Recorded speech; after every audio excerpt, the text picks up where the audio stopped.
This is a monarch butterfly, and monarch butterflies fly all over the American continent, and they all return to a specific place in the United States of Mexico, and that is where they reproduce.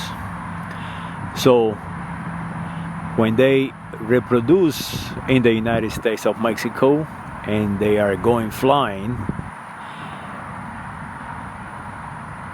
the individual who returns back to the United States of Mexico is not the same individual that left.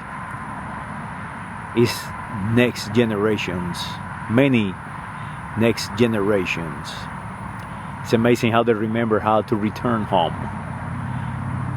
It is a natural behavior for us to seek our home.